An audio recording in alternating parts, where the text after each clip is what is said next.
So here we are back again with another weekly chapter of Katekyo Hitman Reborn, and coming back from starting from chapter 71 or close to the end, the events with the fake Mukuro Rokudo versus the Mongola group. Okay, so we have where the fake basically took out Yamamoto.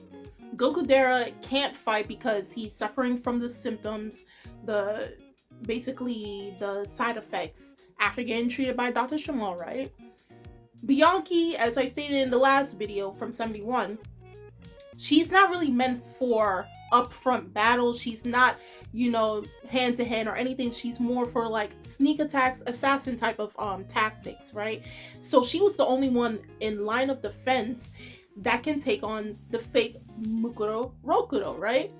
And of obviously, you may be wondering why can't Reborn? You have to remember when Reborn got the letter and this whole ordeal happened, he got orders from the Knight, who's currently still head of the Mongola, that he cannot interfere. It's all up to Tsuna, and Tsuna had to accomplish taking out Mukuro within 24 hours, 12 hours, 24 hours. I can't remember exactly, but it was around that time frame. If not, he's out, right? So they had to go through all of this, and before Bianchi could get hit, Reborn used the last dying will bullet, which falls in plans with the real Mukuro's plans, because he knew Reborn had one dying will bullet left. Okay, that was just basically for extreme measures, and this was an extreme measure because it's like if he hits Bianchi, remember Reborn can't do nothing. It would have been all up to Tsuna. So he used the last bullet, shot Tsuna, and they had their skirmish. And just when you think, okay, they won, they beat the fake, so now they can go get Futa and Hibari.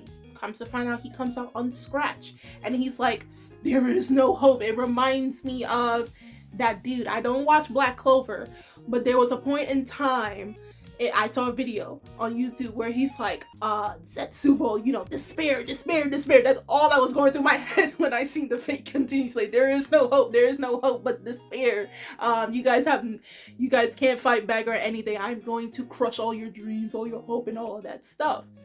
So Tsuna is shook. Everybody shook, because the thing is, you have to remember at the end of the day, right now, current Tsuna right now, in this dying hyper will mode, okay, this is his strongest, because all the restrictions that he would have on himself is removed. Cause remember, Tsuna, when he gets hit with the bullet, he dies. So basically he is in a dying state. He's in a dead state. Think of like a zombie reanimated, where they don't have any of the restrictions or inhibitions that we put on ourselves consciously every day, restraining our own strength. All the limiters that we put on ourselves are removed, unlocked, and everything. So we're at our highest peak in physical form. That's Tsuna. When he's hit with the bullet, he's like that for 5 minutes. But you come to find someone that's stronger than a bullet hit person with a special effect bullet.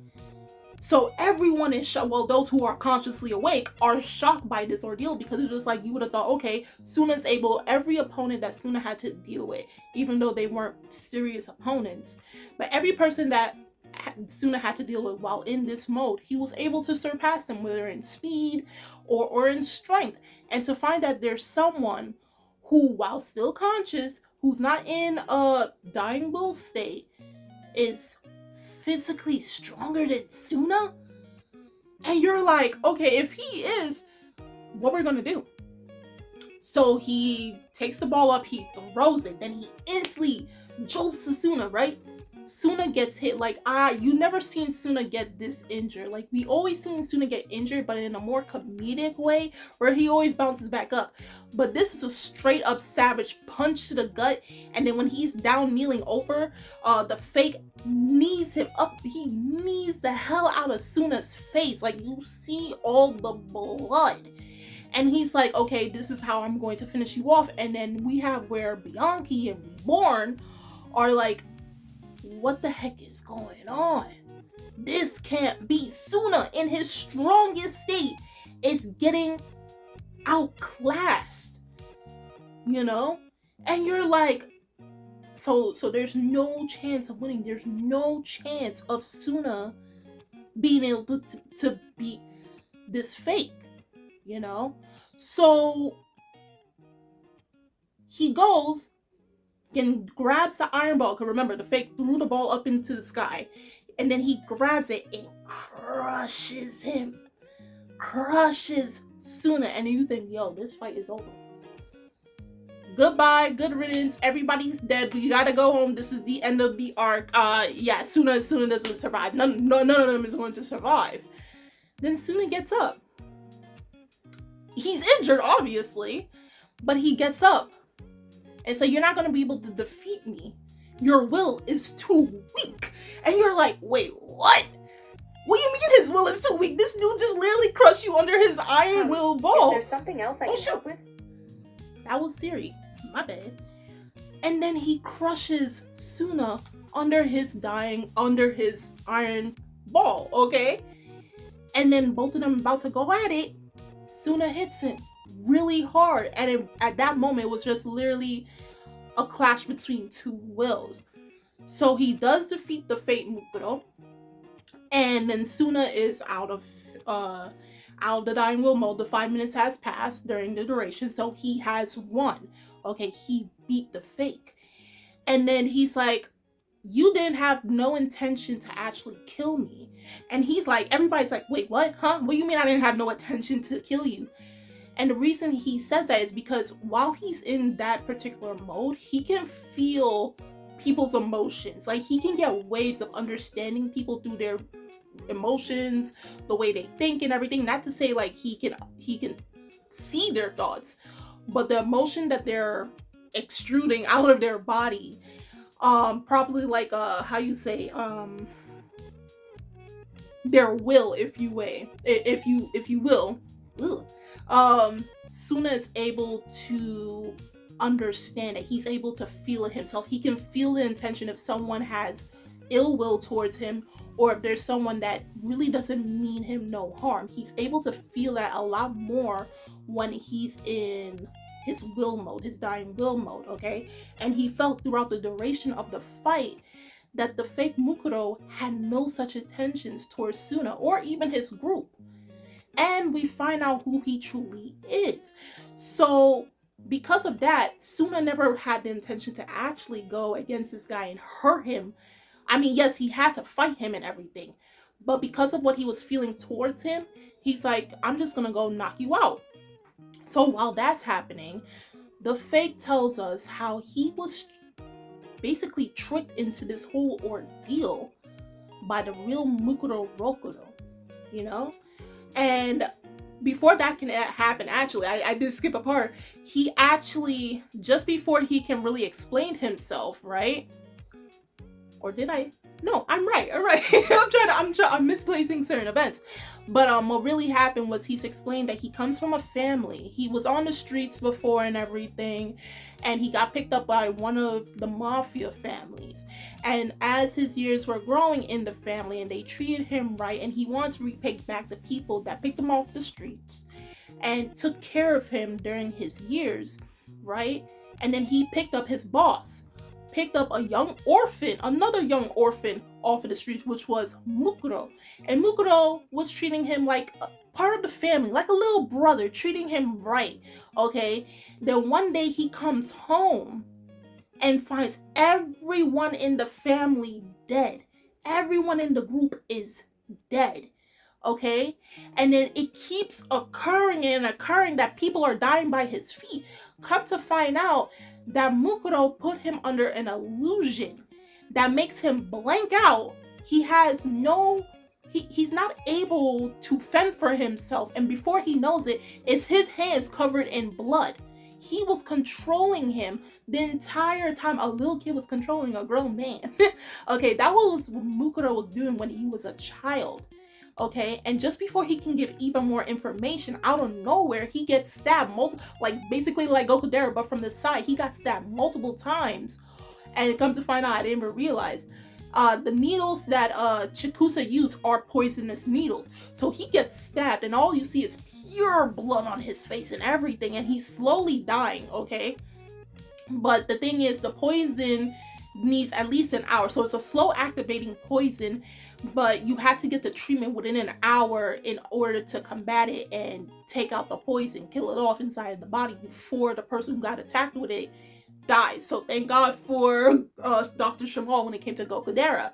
So while he's in this state where he is slowly dying, okay, Tsuna's like, you can't die, this is not fair, what Mukuro's doing to you is wrong, how can he do that to people? Like, even though they all are in the mafia, even Bianchi, who's associated with mafia people, she's like, this is way too inhumane. So you know that even though the mafia itself does some atrocious acts, you know, they're dealing with the dark underworld and all of that stuff, the things that Mukuro did was way worse.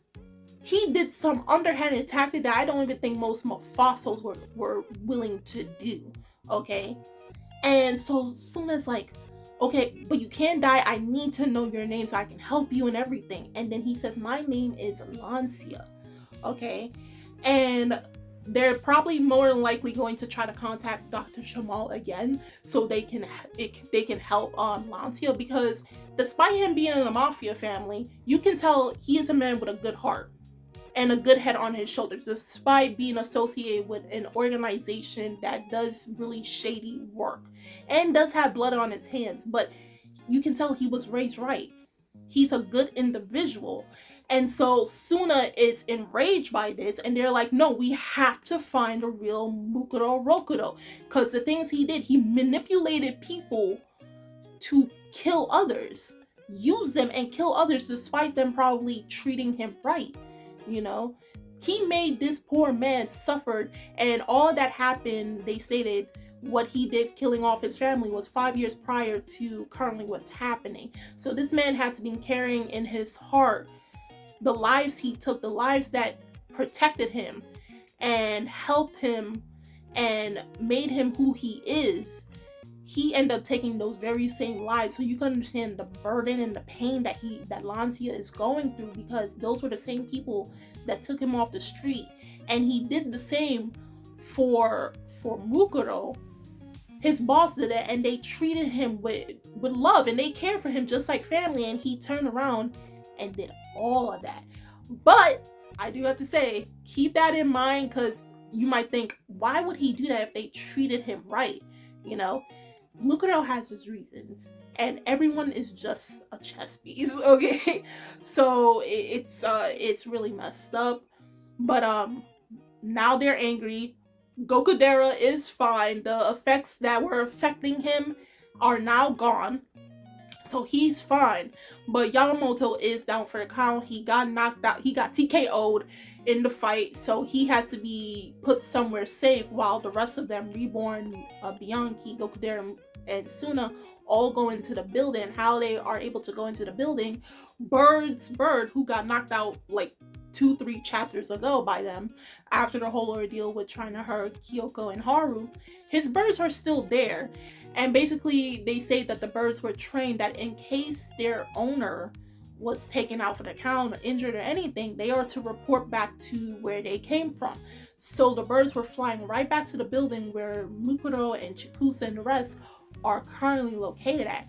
So now by the end of the chapter, our 4 are getting ready to go face the real Mukuro Rokudo, and this is the part where, oh, you guys are not prepared.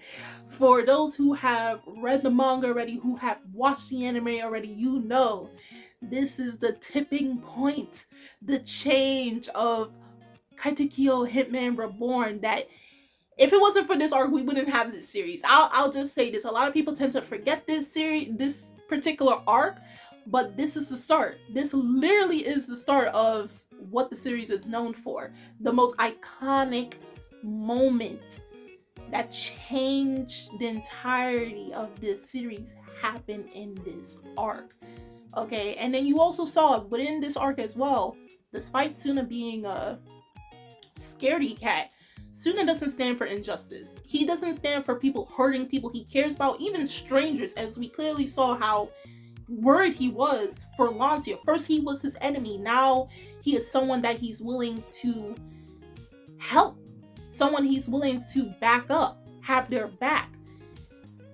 and get the justice that they were rightfully deserved. This is the marking of a leader. Okay, you know, this is a guy that's willing to take charge. If push comes to shove, he's willing to take charge. And it's those little pieces that you see throughout the journey of this manga that you see of Tsuna's character continuously, slowly but surely developing. Okay, so yeah, that's basically what happened in chapter 72. So we finally got what the fake Mukuro's name is. His real name is Lancia. I do believe he does make one more reappearance after this arc, you know, but after that he's not really shown again in the series. But from this you can tell, like, yo, he's a cool character. I do wish he made more reappearances in the manga, but you know, he was just made for this tipping point in the first major arc of the series, and it's understandable. But how excited are you guys? If this is your first time reading Katekyo or even watching the anime, how do you feel about the events that's about to lead up, where it's basically the final fight of this arc before we get into the next one? Because it's going to be intense, especially for Tsuna's character, more so his character, because like I said, this is the start of him. Okay, this arc was the start of who we know as today as Tsunayoshi Sawada. It all began in the Kyoko arc. Okay, those who have reread the manga or rewatched the anime, how do you feel about this arc, just revisiting it? How do you feel just seeing this iconic moment again, all over again? Those feelings, what are resurfacing? Because man, every time I, like, bro, just visiting this again just brings all the joy back in my heart, really, because I forgot this is where it really started for Tsuna, and I love to actually revisit it and actually get to reread and take out moments that I probably skipped over the first time I read it and watched it, and really get to pick out little stuff that I didn't notice the first time around this time around. So that being said, the links are in the description box. You guys go check that out and leave comments, of course, down below. And I'm Kimmy-chan of Anime Legends, and I will see you guys later. Bye!